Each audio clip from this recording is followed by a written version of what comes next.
Hey everyone, and welcome back to the ScholarAI Founders Pod. Remember to find us at all the places you find your podcasts and check us out on YouTube at the ScholarAI YouTube channel. I'm joined by Lakshya and Shashi today, and we are going to be downloading the recent Google Gemini news along with some other news circling around Google Reddit and touch on some other topics. So thank you all for joining us. Be sure to leave your comments in the sections below, and we'll be sure to get to them in following episodes. So Lakshya, let's start with you. Google released the Gemini models. They also have some lighter weight Gemma models. I think I'm pronouncing that correctly. But yeah, just start with any of your thoughts on kind of that model and what you think that may mean or not mean. Yeah, so over the last week, there was a pretty big announcement from Google. Obviously, they released Bard a couple months ago. Like it had some level of publicity, but never really like struck the level of like I think momentum they wanted it to. So they've released Gemini, which has this gigantic context window, like very very massive. When you look at demos, like you can hand it whole code repositories. It'll like parse through them, analyze all that sort of stuff. And overall, like launch itself, very very impressive. As with most of these models, what ends up happening is when it gets into users' hands, is that obviously the edge cases of like, hey, how can we get the model to do something a little bit, questionable? Like, where do the ethics lie? A lot of those prompts started coming up. And we saw a lot of instances, specifically with the image generation and just like question answering, where ethically and just like even just like content wise, a lot of stuff that was coming out was very very controversial. One that stood out in my mind is, for example, someone asked for like, hey, like generate pictures of German soldiers from the years like 1930 to 1940, and it put in Asian, African American, it put in people who would very much not be represented correctly by that, as well as just like a lot of almost to the point where like safety and like the guardrails put into the system led to historical inaccuracies that would probably be considered borderline offensive in a lot of ways, right? And that started a lot of controversy, especially in, like in the tech like startup sphere, about like what does this mean for Google, who like historically is known for playing these launches very very safe, where being so safe and trying to guard a lot made the model kind of objectively worse in a way. And so that's kind of where that stands. I have my opinions on it, but I'd love to hear what you guys think as just like gut reactions before I get into what I think. My first question is how much of Google's agenda is interlaced deeply within their overall weighting and the way that they generate content, whether that's images or text. It seems like this is a very hard, almost intractable problem to separate Google's internal staff's agenda. And the way I've heard it asked, I think is the right framing, is are they too woke to function in this world where truth seeking and accuracy are the real North Stars, and Google's North Star isn't that. It's some internal sense of fairness. It's well intentioned, but is it well intentioned idiocy? Is it surplus elites, as it's been called?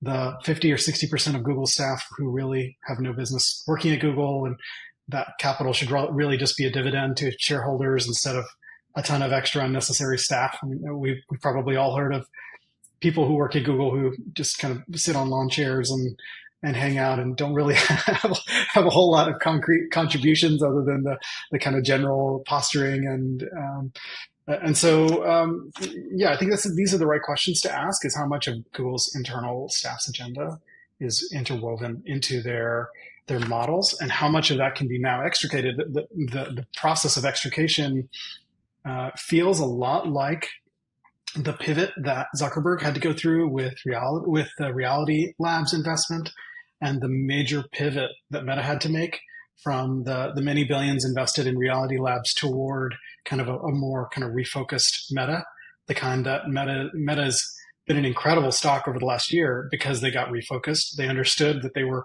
charging too hard in one direction, changed directions, and then drove in the way that creates real shareholder value. Google's got that problem right now. They've got to do a major shift. They probably need to cut a huge percentage of their staff, and this is going to be really hard. Corporate culture there has to change fundamentally in order for this new North Star of truth and accuracy to be where they're heading as an organization, and not an internal sense of fairness. Yeah, I think for me it opens up several questions. The first of which being the accuracy of the models, right? So there is room or a more nuanced gray area for some topics, right? We can think about things that have made recent press, such as maybe the COVID vaccine, as kind of the the kind of penultimate example of, or the paragon example rather of something that has valid arguments for both sides in many cases. In other things where Gemini kind of got things hilariously and somewhat offensively wrong, seems to be cases in which there is an objective truth, and these safeguards, as Lakshya was kind of pointing out, have kind of steered the model in the realm of inaccuracy when really they were just trying to be overly conscious or thoughtful and protective of certain groups or another. Good or bad, I think that there's interesting discussions to be had on all sides, and I think the more relevant discussion for us and the way that we think about using these large language models to deliver value, especially in the realm of science, accuracy is obviously paramount, and then secondarily to that, we do operate a lot in areas where the evidence can be conflicting, right? So there can be scientific evidence on both sides of an argument, especially when it comes to things like drugs and their side effects or things like that. And so it just was an interesting inflection point, I think, not necessarily speaking directly to the Google of it all, but just kind of the macrocosm that is how these large language models are going to be used and how people might selectively think about using one model or another for specific tasks, right? So for some creative endeavors, writing, poetry, film, that kind of thing, you could see where a model that is not designed to inherently unearth truths could be useful. When you start looking at these tasks to be done with these models as professional tasks or things in which that need to be grounded in some sort of truth, or that at least need to be referencing some sort of source material, I think that's when the questions become much more interesting, and probably where there's a little bit of room to run in designing a model that is ultimately truth seeking for whatever that means. And I think there's some kind of long conversations about how you actually define that or do that. But in addition to just RAG, which we've implemented, but I do wonder if there's an opportunity for a model to be trained such that it is just simply truth first, and a lot of the reinforcement learning that is done after the fact, with regards to ethics and otherwise, needs to be shaped in a slightly different way for slightly different tasks. I don't have the answers, but I think it is at least thought provoking. Lakshya, you said you had some further thoughts and opinions, but feel free to share those. Yeah, I guess so on the topic of just what this product ends up looking like, to me, I think the issue of whatever the correct level of guardrails are between how these models should generate whatever, it feels like Google hit a hump, but it's not it's not the end of all things. Gemini will probably still release, it's still a fantastic model. And it's still launched out in the world. I think the place that to me it's really interesting is we see this conversation, especially as it relates to political agendas and I guess education specifically, where a lot where these tools become very, very explicitly useful is they're very capable teachers, right? They're very, very capable of supplementing learning, adapting to people's learning styles. And I think where I'm the most curious is what the ethical standard, I guess, that emerges for these models sticks out is when we begin to look at hey, this startup is making an app for middle schoolers and high schoolers to learn topics, right? We already see that in modern education. There's a lot of controversy around what's the correct level of societal consciousness to be teaching about, what's the correct even history is something that's debated, and so much of that is education feels like something that politically there's a lot of subjectivity about what should be the content of education, right? Despite what is true, the nature of education also feels it's so wavy at the moment of just what is it that we should be teaching young people in the United States right now.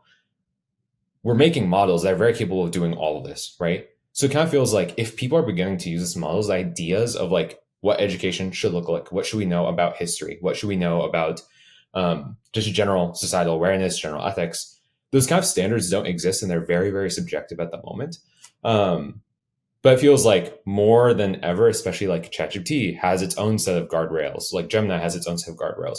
How do you kind of unify what is correct teaching? What is the correct representation of history? What evocative feeling should one of these models have against truth, right? It feels there's a lot to still be understood that to me is the more interesting piece, I guess. Like there's a lot of like you keep politics in it, you keep educational history in it, you keep like the long history of the United States and the world in it, and there's just a lot in there that like we don't understand that these models are already beginning to poke at, and like we kind of have to have answers sooner rather than later if we are going to rely on like these super big models for most of our information, right? I tend to like the approach of Perplexity with their RAG style with citations search rather than providing an answer, no matter what answer, because I like to have a way of diving deeper whenever I feel like it. I like that to be my choice and not the choice of the UI or the model that I'm using. And so having those outbound links for search, I feel like is just fundamentally the better approach because of trust. And trust is the one commodity that everyone needs to achieve in order to get critical user behavior and mass. And I think that any UI that doesn't show kind of the answer to any question, if your purported truth, quote unquote, isn't sourceable by some third party links, I just don't think it's going to be trusted and used for very long when something else is there that offers that, like Perplexity's UI. I want to share just kind of on Google, just share a tab here that I thought was interesting. This is a post originally by Paul Graham. It says, the bigger your cash cow, the worse your culture can get without driving you out of business. And Google's cash cow, search advertising, is one of the biggest the world has ever seen. Brad's repost is, he says, this shall now be known as the Paul Graham rule. Absolute monopolies endanger themselves. They lose the self-correcting imperatives of competition. Now they layer on the greatest innovator's dilemma in the history of business. Google needs an Elon Musk level of course correction. So I just take that to kind of expand on the point that Google's got a lot of soul searching and reformation to do. They've got the core of the most incredible business in the world in search as a cash cow, but it's now under attack by generative AI approaches. My preferred approaches are the ones that show source links that you could go out to read, but there's no doubt that several of these generative AI approaches are going to eat into Google's market share if they stand pat. Do you think in addition to the RAG-based kind of citation method, Joshi, you'd also like an option to pick your own model? So like if you find that for whatever reason, one model is delivering outputs in a way that you're more comfortable with or that you enjoy more, you would also like that as an additional feature to where let's say that, there's a world in which, Google and OpenAI, models can be delivered in the same user interface, and it is as simple as clicking into one or the other. Is that an option that intrigues you? There's some interesting threads that come from that. But I'm just curious as to what you think your immediate reaction would be to that. I think the previous conventional wisdom has been that there would be one model to rule them all. And increasingly, I think that's not true. I think there's going to be not just multiple successful models, but that applications are going to leverage multiple models in the same use case. For example, by dividing a task into the more kind of thoughtful questions that need a multi-trillion parameter model, that you'll have kind of the very heavy models that can handle deeper thought, but you may have much quicker kind of tasks that just need a lightweight speed model, and in those you might value cost or speed over the size of the model. So I think it's going to be a world in which we have multiple models, and it's not so different biologically from the human brain. Not all of our neurons are made equal. Some parts of our brain are very instantaneous, low thought, and other parts are much deeper in thought. And so I could see the evolution of a multi-model space developing to be kind of different parts of a brain.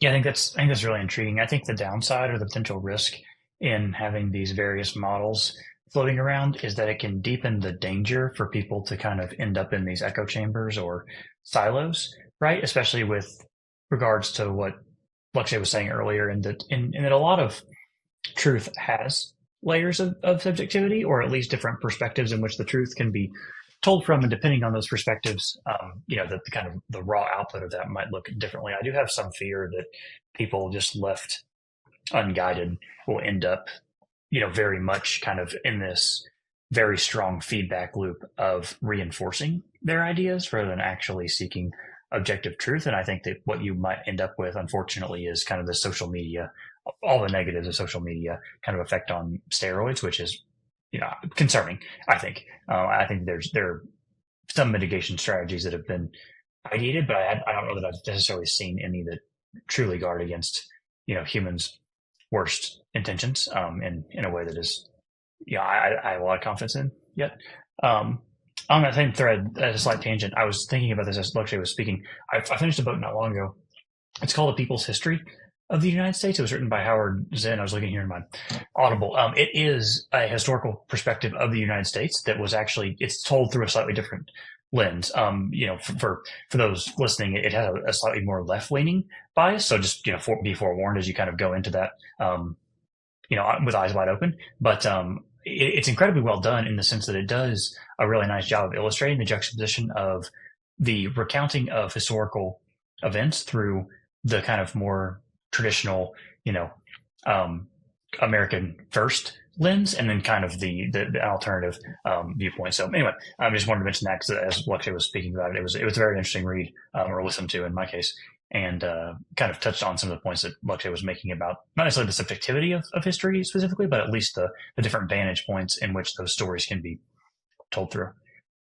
Yeah, I was like when as Shasha was kind of mentioning like why perplexity sticks out. One thing I do feel that like I haven't seen happen yet is right now like obviously like news and journalism has like inherent bias depending on like what you're reading. Like it's known that like certain publications have biases in whatever direction, whatever that is, that's your choice, right?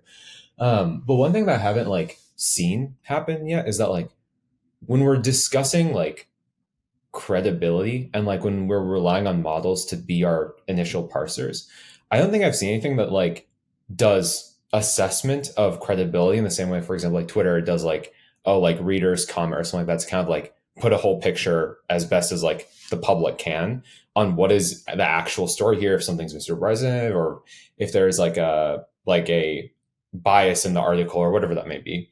I think that at least would be interesting. I think especially if we look at like, hey, if we're going to adopt an LLM as some sort of oracle, the same way a lot of people with like ChatGPT do, where it's just like, I have a thought or a question that I need to answer. I go to ChatGPT. It'd be interesting to see like what it would look like for one of these models to have like credibility at its core, not just in its own function, but in the selection of like RAG materials it uses and the selection of how it generates content. Because obviously there's so much that goes into journalism, that goes into how content's created. That's at least interesting. Like I feel like it's unexplored, but it should be. Feels like that kind of manifests as almost a confidence interval or something, what I'm saying, or maybe maybe some way to go about that in some sort of elegant UX UI is posing both sides of an argument and kind of letting the viewer or the observer choose for themselves. Ultimately, it kind of shunts the responsibility back to the user, which I think that people that tend to want things fast and quick are going to push back on a little bit. But I do think it's interesting. Again, maybe we go back to this option of a toggle where you kind of get to choose your own adventure a little bit when you're using these different models of I don't just want an answer, right? I want to position both sides of an argument so that I can kind of make my own decision, and I want citations in both of those sides of an argument so that I can go and follow up with that information kind of more in depth. I'm not sure. Very, very interesting. I want to segue a little bit beyond the Gemini model specifically and just into more Google news that we read about kind of over the last 2 weeks or so. It has been now disclosed that Google is going to pay roughly $60 million to Reddit for the use of their data in their training set. I think a couple of things are interesting. I'll kind of lay out some ideas here and then feel free to react to any of these. But first is why Google would want to pay this money for Reddit. The second question is this undervalued or overvalued? And then as a third kind of tangent to the second, with Reddit's reported pending IPO, how much do we think that's maybe a driver of the decision to ultimately kind of sell this access to Google? So kind of starting, feel free to take that any way you want. Shashi, maybe we'll start with you. Any initial reaction to kind of the news or the downstream kind of second and third order effects of the news? I'm going to go back to a framework that I described in an earlier episode, which is the traditional inputs to any business are labor and capital. Labor being the people you employ and how much productivity you can create, either through your culture or your unique processes, how you leverage the people to generate value for the business. And then second, the capital in the business, and that it also has lots of nuance. What's the interest rate you're paying on capital? How are you deploying that capital? Who are your partners in that capital? So both of those two tooth knobs can be optimized in lots and lots of ways. And in this space now that we live in, when this AI world, there's a third knob, at least in my framing, which is the data. And so you take these three pieces: the labor, the capital, and the data, and you can kind of optimize and leverage for that. Google's trading off capital for data, and they're one of the few organizations who have enough capital to be able to exclusively license content from Reddit, for example. How much is it to be valued? The way you would calculate that is to understand how much of Reddit's data is not present elsewhere, meaning the answers embedded within Reddit's data set are unique and therefore not replicable elsewhere. I have no way of measuring that, but I would guess that a significant amount of information that's in Reddit is also somewhere else, whether that's in Wikipedia or some other forums that are open or part of Common Crawl. I would assume some significant portion, and you could say that's 50%, you might argue that's 30% or 80%. I don't know, and nobody really knows unless they've done this study. But the data knob, how you leverage that and how much of your capital you trade off for data is an interesting question. I continue to think that as the corpus of the common information set gets bigger and bigger, and as the models get also bigger and bigger, including the open source ones, I don't think there will be enough differentiation. That's my gut instinct, is that this marginal difference in data, Reddit is big, but it's not that big compared to the internet. That marginal difference in data just simply won't make a big enough difference in comparison to the denominator, which is the total base of data that's in the open domain as part of Common Crawl and elsewhere, which is continually growing. So I don't think this will, long short of this, I don't think it's going to make a difference. I think it will be a drop in the bucket, but it will be helpful for Reddit, and it will be a nice storyline for both Google and Reddit, particularly as Reddit tries to get to its IPO.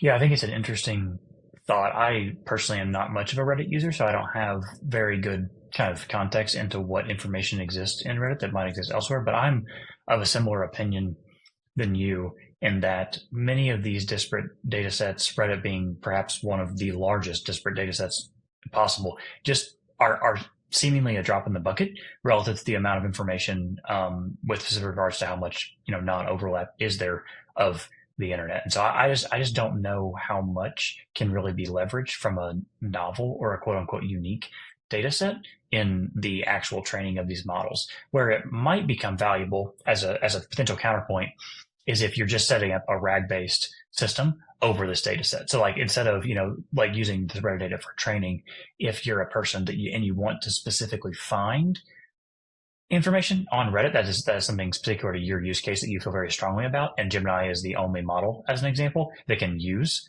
data pulled directly from Reddit, there might be some value in that. Again, it feels more marginal than it does like an exponential gain. So I don't know, again, how it kind of plays in at large, but it does feel to me like, the internet's this massive ocean. Any of these one data sets, I'm just not sure how much of a needle mover they are, especially when it comes to these very horizontal large language models. A disparate data set for a very specific use application, sure, I think you can make some argument that's going to make a difference. But when it comes to Google or otherwise, I don't really see how important this is. That said, I think Reddit is consistently in the top 10 sites as far as actual internet traffic globally. So if anyone's going to make a significant difference in data, they're probably a decent candidate for it. So I suppose we'll see how it plays out. Lakshya, are you a avid Reddit user, or any thoughts with how this might plug in?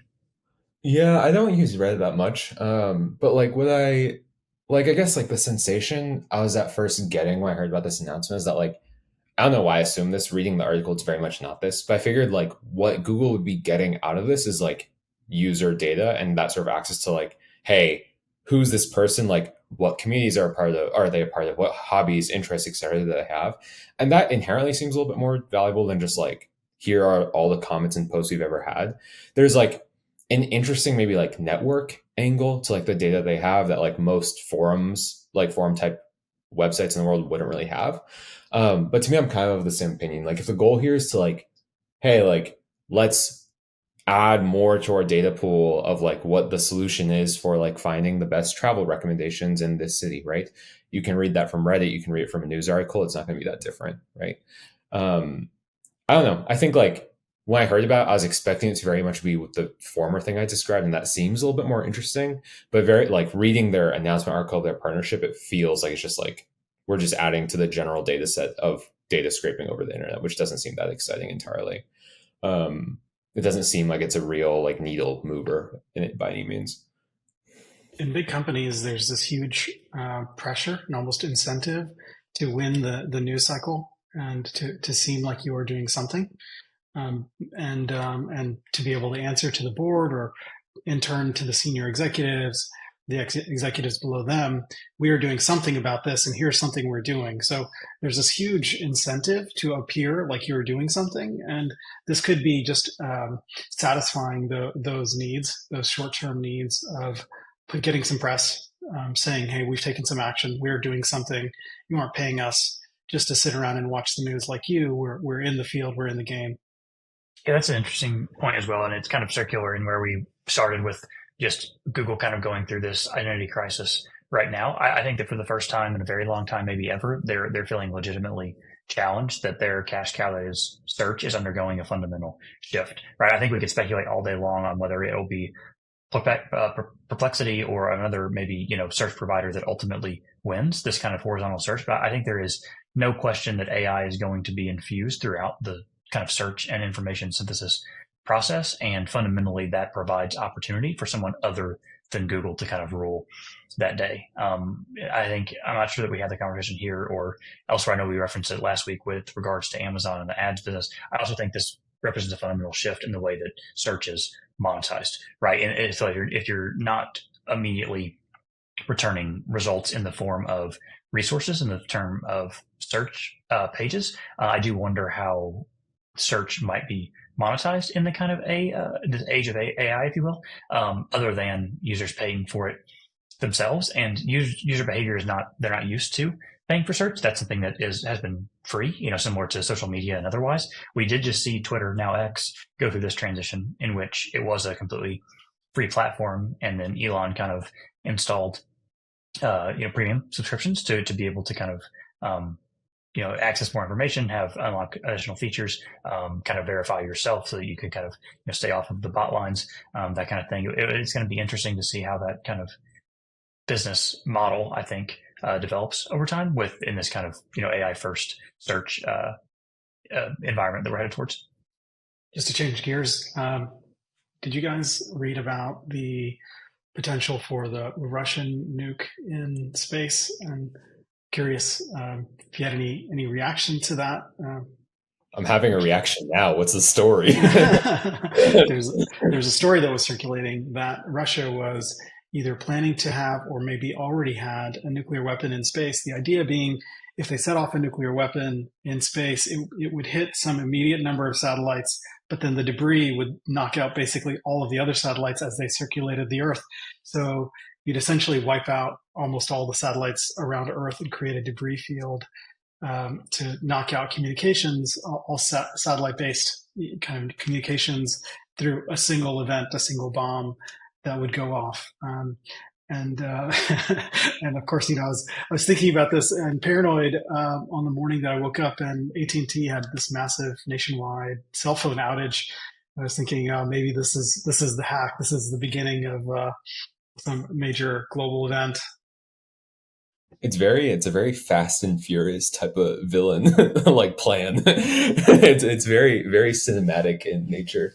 That's interesting. I mean, like I don't know why it made me think of like just like in general, like if you saw Oppenheimer, like there's that same sort of like paranoia in the movie about like, hey, if we set off this reaction, like the chain reaction of these particles colliding can like ignite the entire atmosphere or whatever. And it's just like nothing to say there of like real substance. It's just interesting to just like hear that as just like, oh, we can chain react the like this issue into a much much bigger one with like one little thing. Yeah, interesting. I definitely, this is 100% recency bias on my part because of the Elon biography that I just finished listening to, but it's interesting to think about this in context of the Russian-Ukraine conflict and how in the very early days of that conflict, one of Russia's chief tactics was to take down the communication of Ukraine. And basically the only way that got brought back online was SpaceX's Starlink system, and so which is obviously satellite provided. So it's just interesting to me that the next evolution of that would maybe naturally be to devise a plan that would also knock out that type of communication system. So to kind of take away the insurance. So no, I hadn't heard about it, but it is somewhat fascinating to think about, and again, just kind of synergizes well with the book that I just recently finished. So. Yeah, here's just a quick snippet since you guys didn't look at it. Here's the article in Bloomberg. U.S. tells allies Russia may launch anti-satellite nuclear weapon into space this year. Russia responded saying they had no plans to do that. And there's lots of debate of who might and who might not launch an anti-satellite nuke. Suffice it to say, it would create a big mess for everybody to have that much space debris. We need some kind of space vacuum system. So maybe Elon's got a team working on cleaning up the space debris field as we speak. I don't really want to be putting the entirety of our, future protection in Elon's hands, for better or worse. It probably already is. Yeah, that's very funny. No, I mean it's interesting. I think there's lots of threads to pull as an extension of that, because I think that, as we're going to see in news cycles this year, especially as we head into election season, the Russian-Ukraine conflict and the conflicts of the various parts of the Middle East at large kind of are going to play a massive role. So I think it will be a constant topic of headlines and maybe some things that we'll be able to dive into on future episodes of this podcast. But yeah. Okay. All right. Let's wrap for today. Like I said, we'll get into some stuff next week. Thank you everyone for joining us. As always, please be sure to catch us on all the major podcast platforms and check us out on YouTube for some upcoming videos. Thank you and see you next time.